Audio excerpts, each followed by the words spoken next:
Hello student, ಈ ವಿಡಿಯೋದಲ್ಲಿ ನಾವು ನಿಮ್ಮ BCom 5th semester GST goods and service tax subject ನಲ್ಲಿ ಬರುವಂತಹ 5 ಅಂಕದ 3ನೇ ಪ್ರಶ್ನೆ ಏನು ವ್ಯಾಲ್ಯೂ ಆಫ್ ಸಪ್ಲೈ ಕಂಡುಹಿಡಿಯೋದಿರುತ್ತೆ. ಸೊ ಅದರ ಮೇಲೆ ಕೇಳುವಂತಹ ಪ್ರಶ್ನೆ ಹೇಗಿರುತ್ತೆ, ಫಾರ್ಮ್ಯಾಟ್ ಏನಿರುತ್ತೆ, ರೂಲ್ಸ್ ಪ್ರಕಾರ ಹೇಗೆ ಬಿಡಿಸಬೇಕು ಅನ್ನೋದ್ರ ಬಗ್ಗೆ ಡಿಸ್ಕಷನ್ ಮಾಡೋಣ. ಇಲ್ಲಿ ಒಂದು ಎಕ್ಸಾಂಪಲ್ ತಗೊಂಡಿದ್ದೀನಿ. Eshwar purchase an air conditioner from Ashoka company for ₹4 lakh. Eshwar ಅನ್ನೋನು ಅಶೋಕ ಕಂಪನಿ ಕಡೆಯಿಂದ 4 ಲಕ್ಷ ರೂಪಾಯಿದ ಒಂದು ಎಸಿ ನ ಖರೀದಿ ಮಾಡಿದ್ದಾನೆ. ಸಬ್ಜೆಕ್ಟ್ ಟು ಡಿಸ್ಕೌಂಟ್ ಆಫ್ ₹10,000, 10,000 ರೂಪಾಯಿ ರಿಯಾಯಿತಿ ಡಿಸ್ಕೌಂಟ್ ಕೊಡಲಾಗಿದೆ. As per agreement other charges incurred by Ishwar are loading, unloading charges 3,000, shifting charges 1,000, commission 800, packing 400, find value of supply. So ಈ ಶಬ್ದ ಇರಬೇಕು ಕ್ವಶನ್ ಅಲ್ಲಿ. ಇದೆ ಅಂತ ಕ್ವಶನ್ ಕಂಡುಹಿಡಿಯೋದಕ್ಕೆ value of supply.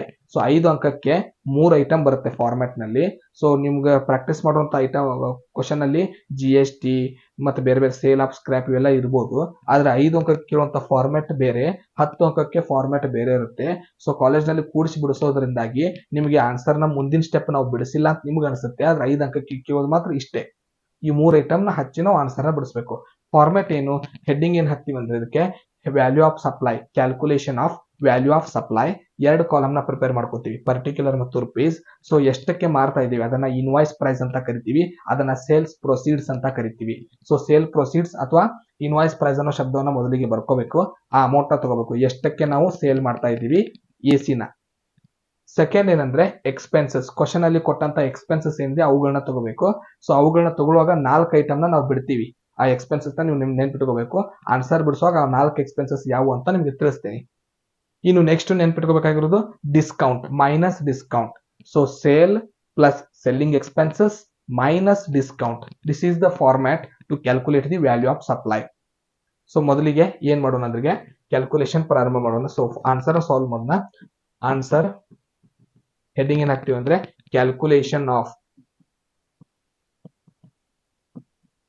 Value of supply. 2 column ನ prepare ಮಾಡ್ಕೋತೀವಿ value of ಸಪ್ಲೈಗೆ. ಒಂದು ಪರ್ಟಿಕ್ಯುಲರ್ ಕಾಲಮ್, ಒಂದು ರುಪೀಸ್ ಕಾಲಮ್ ನ ಪ್ರಿಪೇರ್ ಮಾಡ್ತೀವಿ.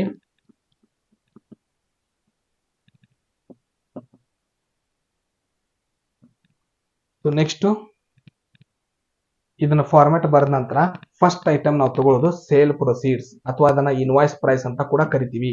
ಸೊ ಸೇಲ್ ಪ್ರೊಸೀಡ್ಸ್ ಅಥವಾ ಇನ್ವಾಯ್ಸ್ ಪ್ರೈಸ್.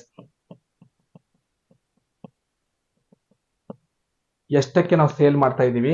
4 lakh rupeesಗೆ ಎಸಿನ ನಾವು ಸೇಲ್ ಮಾಡ್ತಾ ಇದೀವಿ. ಸೊ ಈ 4 lakh rupees ನ ಡೈರೆಕ್ಟ್ ಆಗಿ ಕೊಡೋ ಬದಲು ಯೂನಿಟ್ಸ್ ನಲ್ಲಿನೂ ಕೊಡಬಹುದು. ಫಾರ್ ಎಕ್ಸಾಂಪಲ್ ಈಗ 100 kg sugar 80 rupees per sugar. ಆಗ ಈ ಸೇಲ್ ಅಮೌಂಟ್ ಏನಾಗುತ್ತೆ, ಡೈರೆಕ್ಟ್ ಆಗಿ ಬರೋದಿಲ್ಲ, ಮಲ್ಟಿಪ್ಲೈ ಮಾಡಬೇಕು. 100 kg into 80 rupees 8,000 rupees multiply ಮಾಡಿ ನಾವು ಅಮೌಂಟ್ ಬರ್ಕೋಬೇಕಾಗುತ್ತೆ. ಸೊ ಕ್ವಶನ್ ಅಲ್ಲಿ ಡೈರೆಕ್ಟ್ ಅಮೌಂಟ್ ಆದ್ರೂ ಕೊಡಬಹುದು ಅಥವಾ ಯೂನಿಟ್ ಬೇಸ್ಡ್ ಮೇಲೆ ಸೇಲ್ ಅಮೌಂಟ್ ಕೊಡಬಹುದು. ಸೊ ಡೈರೆಕ್ಟ್ ಆಗಿದೆ ಇದರಲ್ಲಿ 4 ಲಕ್ಷ ರೂಪಾಯಿದು ಎಸಿ ಇದೆ.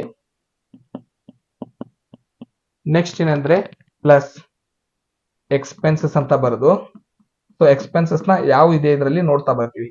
ಸೊ ಕ್ವಶನ್ ಅಲ್ಲಿ ಡಿಸ್ಕೌಂಟ್ ಬಿಟ್ಟು ಏನಿರುತ್ತೆ ಅವೆಲ್ಲವನ್ನ ನಾವು ಎಕ್ಸ್ಪೆನ್ಸಸ್ ಅಂತ ಕರಿತೀವಿ. ಸೊ ಡಿಸ್ಕೌಂಟ್ 10,000 ಬಿಟ್ಟು ಏನಿದೆ ಕ್ವಶನ್ ಅಲ್ಲಿ ಅಂದ್ರೆ ಒಂದು 3,000 rupees ಇದೆ, ಅದಕ್ಕೆ ಲೋಡಿಂಗ್ ಅನ್ಲೋಡಿಂಗ್ ಅಂತ ಶಬ್ದ ಕೊಟ್ಟಿದ್ದಾರೆ. ಎರಡನೇದ್ದು 1,000 rupees ಇದೆ, ಅದಕ್ಕೆ ಶಿಫ್ಟಿಂಗ್ ಚಾರ್ಜಸ್ ಅಂತ ಕೊಟ್ಟಿದ್ದಾರೆ. ಮೂರನೇದ್ದು 800 ಕೊಟ್ಟಿದ್ದಾರೆ, ಅದಕ್ಕೆ ಕಮಿಷನ್ ಅಂತ ಕೊಟ್ಟಿದ್ದಾರೆ. ನಾಲ್ಕನೇದ್ದು 400 ಇದೆ, ಅದಕ್ಕೆ ಪ್ಯಾಕಿಂಗ್ ಅಂತ ಕೊಟ್ಟಿದ್ದಾರೆ. ಸೊ 4 ಎಕ್ಸ್ಪೆನ್ಸಸ್ ಕೊಟ್ಟಿದ್ದಾರೆ. ಎಲ್ಲ ಎಕ್ಸ್ಪೆನ್ಸಸ್ ನ ನಾವು ಆನ್ಸರ್ ನಲ್ಲಿ ತಗೊಳ್ಳೋದಿಲ್ಲ, 4 ಬಿಡೋದಿರುತ್ತೆ. ಆನ್ಸರ್ ನಲ್ಲಿ ಡೊನೇಷನ್ ಅನ್ನೋ ವರ್ಡ್, ಕ್ವಶನ್ ಅಲ್ಲಿ ಡೊನೇಷನ್ ಅನ್ನೋ ವರ್ಡ್ ಬಂದ್ರೆ ಆ ಎಕ್ಸ್ಪೆನ್ಸಸ್ ನ ತಗೋಬಾರ್ದು, ಡೊನೇಷನ್ ತಗೋಬಾರ್ದು.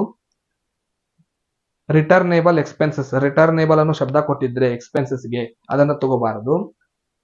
ನೆಕ್ಸ್ಟ್ ಡ್ಯೂರೇಬಲ್ ಅಂತ ಕೊಟ್ಟಿದ್ರೆ ಅದನ್ನ ತಗೋಬಾರದು. ರಿಟರ್ನೇಬಲ್ ಎಕ್ಸ್ಪೆನ್ಸಸ್, ಡ್ಯೂರೇಬಲ್ ಎಕ್ಸ್ಪೆನ್ಸಸ್, ಡೊನೇಷನ್ ಮತ್ತೆ ಗವರ್ಮೆಂಟ್ ಸಬ್ಸಿಡಿ. ಗವರ್ಮೆಂಟ್ ಸಬ್ಸಿಡಿ ಬೇರೆ ಸಬ್ಸಿಡಿ ಕೊಟ್ರೆ ತಗೊಂತೀವಿ, ನಾನ್ ಗವರ್ಮೆಂಟ್ ಸಬ್ಸಿಡಿ ಅಂತ ಕೊಟ್ರೆ ತಗೊಂತೀವಿ. ಸಬ್ಸಿಡಿ ಬೈ ಸಪ್ಲೈಯರ್ ಅಂತ ಕೊಟ್ರೆ ತಗೋತೀವಿ. ಆದ್ರೆ ತಗೊಳ್ಳಾರ್ದು ಯಾವ್ದಂದ್ರೆ ಗವರ್ಮೆಂಟ್ ಸಬ್ಸಿಡಿ. ಈ 4 ಎಕ್ಸ್ಪೆನ್ಸಸ್ ನ ನೀವು ತಗೋಬಾರದು. ಇವುಗಳನ್ನ ಬಿಟ್ಟು ಉಳಿದಿದ್ದ ಎಕ್ಸ್ಪೆನ್ಸಸ್ ನ ಬರಿತಾ ಹೋಗ್ತೀವಿ, ಆಡ್ ಮಾಡ್ತಾ ಹೋಗ್ತೀವಿ.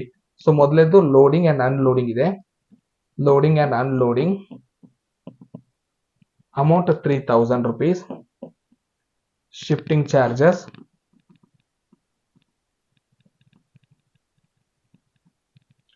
1,000 rupees ಇದೆ. ಕಮಿಷನ್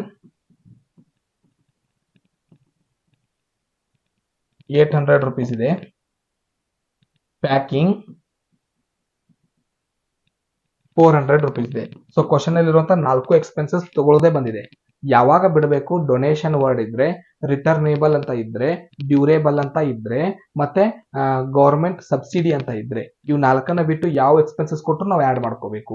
ಯಾವುದೇ ಕಂಡೀಷನ್ಸ್ ಇಲ್ಲ ಎಕ್ಸ್ಪೆನ್ಸಸ್. ಮತ್ತೆ ಇವುಗಳನ್ನ ಆಡ್ ಮಾಡ್ಕೊಂಡಾಗ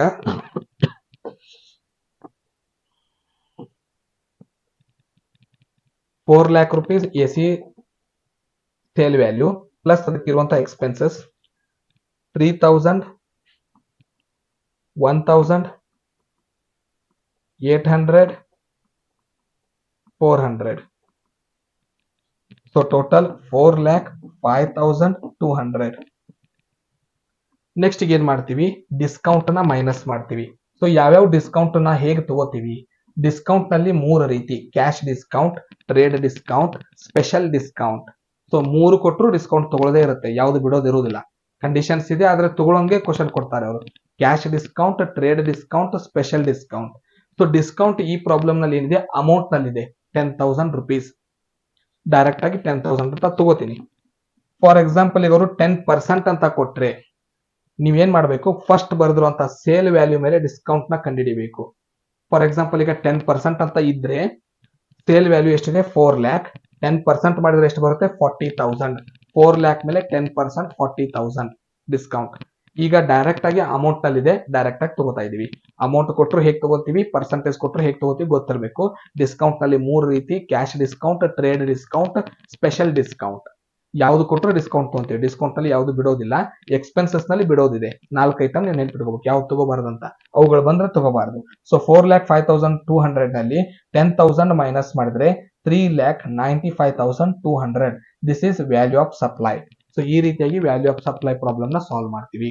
ಸೊ ಮುಂದಿನ ವಿಡಿಯೋದಲ್ಲಿ ಮತ್ತೊಂದು ಮೆಥಡ್ ನೊಂದಿಗೆ ಸಿಗೋಣ. ಧನ್ಯವಾದಗಳು.